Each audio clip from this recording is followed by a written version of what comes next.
Dear students, देखिए इस video में हम जानेंगे कि हाफ ईयरली एग्जाम की तैयारी कैसे करें।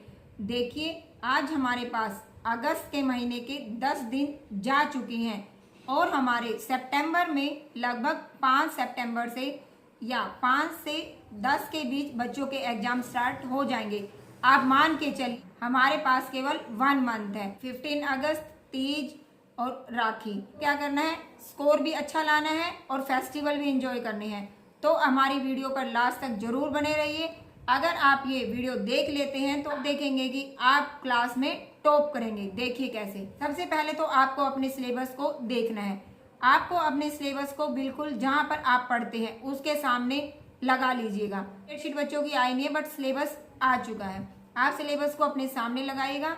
अब सिलेबस के अकॉर्डिंग आपको डेली 3 सब्जेक्ट को एक बार लेके चलना है। आपको क्या करना है, सबसे पहले जैसे साइंस को लेते हैं हम, साइंस में हमारे जैसे 6 चैप्टर हैं।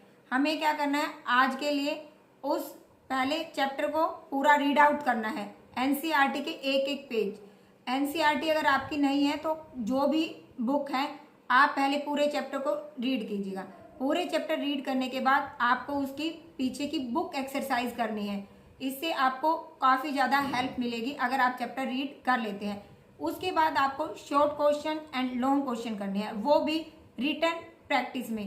देखिए साइंस में चैप्टर में जितने भी डायग्राम है फर्स्ट में आपको सारे डायग्राम की प्रैक्टिस भी करनी है। अगर आप ये रूल फॉलो करते हैं तो आपके साइंस में 100% मार्क्स लाने से कोई नहीं रोक सकता। मैं आपको बच्चों की नोटबुक भी दिखाऊंगी, वो एक अलग वीडियो बनेगी। तो इस वीडियो में हम सिर्फ स्ट्रेटजी जानेंगे कि हम सितंबर एग्जाम की तैयारी कैसे करें।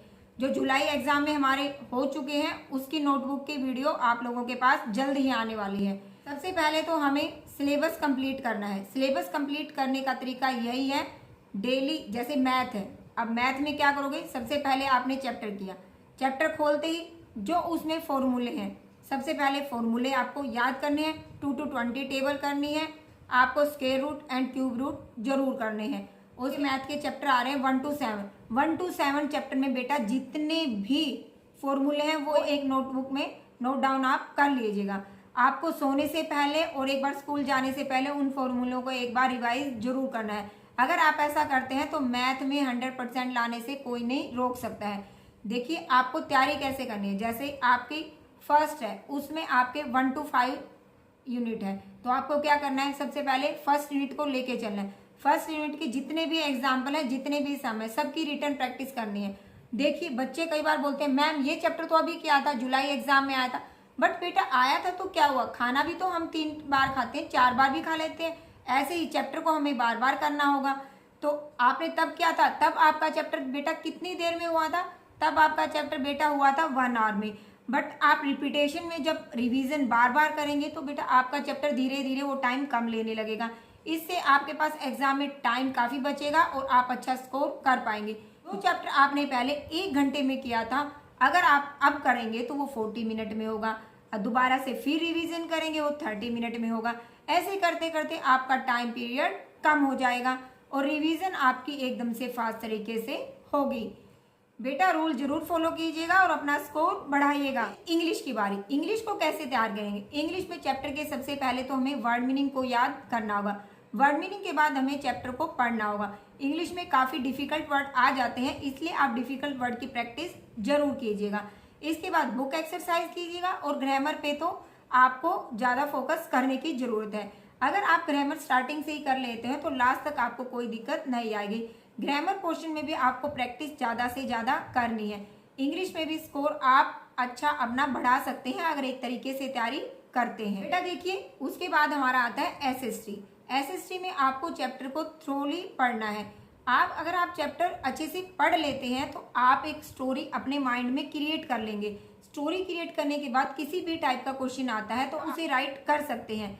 देखिए कई बार क्या होता है, कितने बड़े बड़े क्वेश्चन होते हैं जो एसएसटी में हम याद नहीं रख पाते हैं, लेकिन इसको याद रखने का सही तरीका यही है, आप स्टोरी बिल्ड कीजिएगा अपने माइंड में कि तब क्या हुआ था, उस राजा ने क्या किया था, तब कौन कौन से युद्ध हुए थे, कैसे हुए थे।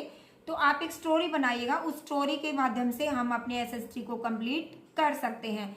और अपनी रिटन प्रैक्टिस पे ज़्यादा ध्यान दीजिएगा।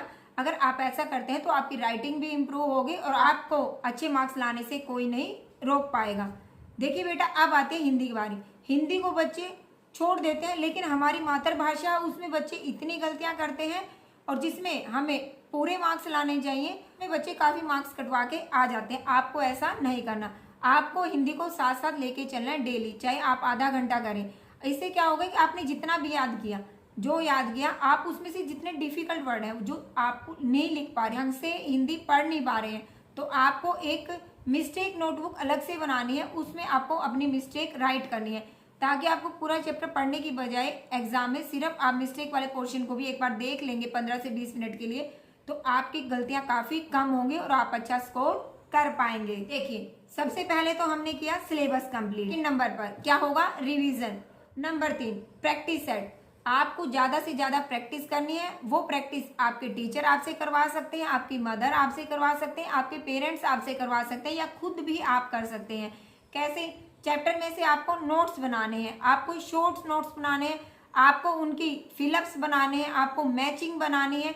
आप किसी भी टाइप से करें, बट उसकी रिवीजन ज़्यादा से ज़्यादा बार करें। Number 4 mistake correction. अगर आपने चैप्टर कर लिया, पूरी मेहनत कर ली, लेकिन आपने अपनी मिस्टेक नहीं निकाली, तो मार्क्स कहाँ से बढ़ेंगे? क्योंकि वो गलती तो हमारी रह गई ना। तो अपने आप को क्या करना है कि मिस्टेक को बार बार लिख के देखना है। कम से कम 5 से 10 बार मिस्टेक को जरूर राइट कीजिए। एग्जाम से पहले फाइनल रिवीजन करेंगे और आप देखेंगे कि अपने आप को बड़ा फ्री फील करेंगे। अगर आप आज से ही हमारी वीडियो को देखते हैं और फॉलो करते हैं, तो मैं आपको यकीन दिलाती हूँ कि आपके सितंबर एग्जाम, हाफ ईयरली एग्जाम की तैयारी एकदम से टिप्स पर होगी। बट आपको थोड़ा सा सीरियस होना पड़ेगा बेटा। देखिए बेटा, जिन बच्चों का सिलेबस टाइम से कंप्लीट हो जाता है, अब उनकी बारी आती है अपने कंसेप्ट को और ज़्यादा स्ट्रॉन्ग करने की। देखिए, आपने एनसीईआरटी पढ़ ली, अब आपको लगता है कोई एक्स्ट्रा बुक भी आपके पास है या कोई एक्स्ट्रा नोट्स आपके पास है, आप उन्हें कर सकते हैं। लेकिन पहले आपको एनसीईआरटी जो अपनी मुख्य बुक है उसे ही करना होगा। हर चैप्टर के बाद एक काम जरूर कीजिएगा। जैसे आपने चैप्टर पूरा पढ़ लिया, आप पूरी बुक को ऐसे कैसे बंद करके मत उठिएगा। बुक को बंद करने से पहले जितना आपने अब तक पढ़ा है, आप उसे एक बार से जरूर रिवाइज कीजिएगा। आज के दिन आपने जो भी पढ़ा है, अगर आप ऐसा करते हैं तो आपने जो चीज पढ़ी है आप उसे कभी नहीं भूलेंगे। बेटा, हर चैप्टर के बाद 4 काम जरूर कीजिएगा अगर टॉपर बनना है तो। नंबर 1 चैप्टर को ध्यान से पढ़िएगा। नंबर 2 क्वेश्चन को लिख लिख कर देखिएगा। नंबर 3 बिना देखे एक्सप्लेन करने की कोशिश कीजिएगा, दीजिए। नंबर 4 अपने टेस्ट जरूर दीजिएगा। सिर्फ पढ़ना ही जरूरी नहीं है, रिटन प्रैक्टिस भी जरूरी है। देखिए बेटा, अलग अलग बच्चों की अलग अलग हैबिट होती है। कोई बच्चा रात को देर तक पढ़ सकता है, कोई बच्चा सुबह उठ के पढ़ सकता है। जैसी भी आपकी हैबिट है, आप अपनी हैबिट को फॉलो कीजिएगा एग्जाम तक अच्छे से। कैसे? जो बच्चे रात को पढ़ सकते हैं वो अपने रात वाला रूटीन रखिएगा, जो सुबह जल्दी उठ के पढ़ सकते हैं वो सुबह का रूटीन रखिएगा। बट आपको पढ़ना जरूरी है, आपको एक दिन भी स्किप नहीं करना है। अगर आप सुबह उठ के पढ़ते हैं तो आप सुबह अपना अलार्म लगाइएगा, जल्दी से उठिएगा और अपना पढ़ना स्टार्ट कर दीजिएगा। रात को भी देखा जाता है कि बच्चे सोते लेट हैं, बट वो फोन स्क्रॉल करते रहते हैं, कुछ और एक्टिविटी करते रहते हैं। अगर आप बीच बीच में फोन देख रहे हैं तो आपकी पढ़ाई का कोई फायदा नहीं होगा। आपका काम सिर्फ पढ़ने का है, तो आप पढ़ाई पर फोकस कीजिएगा। अब देखिए, आपने अपना सिलेबस माना कि 1 to 6 चैप्टर आपके हो गए। अब आपको लगता है कि आपके वीक चैप्टर कौन से हैं, अब आप उन पर अटैक कीजिएगा, क्योंकि वीक पोर्शन पर अटैक करना सबसे ज़्यादा जरूरी है। अगर हमें टॉप करना है तो हमें वीक पोर्शन को दोबारा एक बार रीड आउट करना होगा, उसे समझना होगा। अगर आप खुद से नहीं समझ पाते तो अपने टीचर की, अपने पेरेंट्स की हेल्प आप ले सकते हैं। अगर आपके पास इनमें से कोई भी पॉसिबिलिटी नहीं है तो उनमें भी सिर्फ गेम ही नहीं आते बेटा, इसमें पढ़ाई की बातें काफ़ी अच्छी आती हैं। अगर आप पढ़ना चाहते हैं तो आप अपने टॉपिक का नाम डाल सकते हैं, वो आपको अच्छे से एक्सप्लेन कर देंगे। देखिए, लास्ट में आपको कोई भी नया चैप्टर करने की जरूरत नहीं है। आपको फाइनल रिवीजन ध्यान से कर, जितने भी फॉर्मूलाज हैं, डेफिनेशन है, इंपॉर्टेंट डायग्राम है, ग्रामर रूल है, डिफिकल्ट क्वेश्चन है, मिस्टेक नोटबुक है, आपको इन सब की रिवीजन एक दिन पहले आपको अपने आप पर ज्यादा बर्डन नहीं लेना है। आपको अपनी नींद अच्छे से लेनी है, क्योंकि आपका सिलेबस रिवाइज हो चुका है। आप अपना आराम से सिलेबस रिवाइज कीजिएगा, टाइम से सोइएगा और टाइम से अपना एग्जाम देकर आइएगा। आपको एक इम्पोर्टेंट बात याद रखनी है, आपने जैसे एक वीक में जितना भी सिलेबस किया, वीकेंड में आपको उस सिलेबस को सिर्फ रिवाइज करना है। वीकेंड में आप कोई नया सिलेबस नहीं करेंगे, जो आपने किया है सिर्फ उसे ही रिवाइज करेंगे।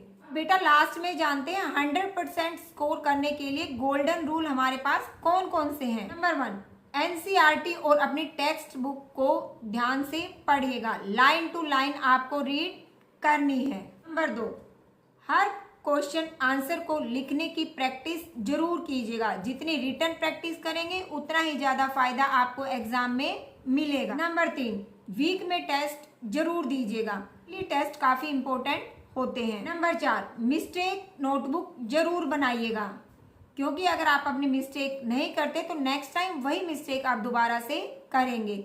इससे आपके स्कोर इम्प्रूव नहीं हो पाएगा। अगर स्कोर इम्प्रूव करना चाहते हैं तो मिस्टेक कम कीजिएगा। नंबर 5, डिफिकल्ट चैप्टर को बार बार कीजिएगा, डेली 10 से 15 मिनट जरूर दीजिएगा। आपको एग्जाम तक मोबाइल को बाय बाय कहना है, आपको कहना है मैं इसे नहीं जानता। एग्जाम से पहले सिर्फ रिवीजन करें, पैनिक न हो। आप देखेंगे कि अगर आप ये गोल्डन रूल फॉलो करते हैं तो एग्जाम के टाइम बड़ा ही कॉन्फिडेंट फील करेंगे बेटा, अगर आप ये गोल्डन रूल फॉलो करते हैं।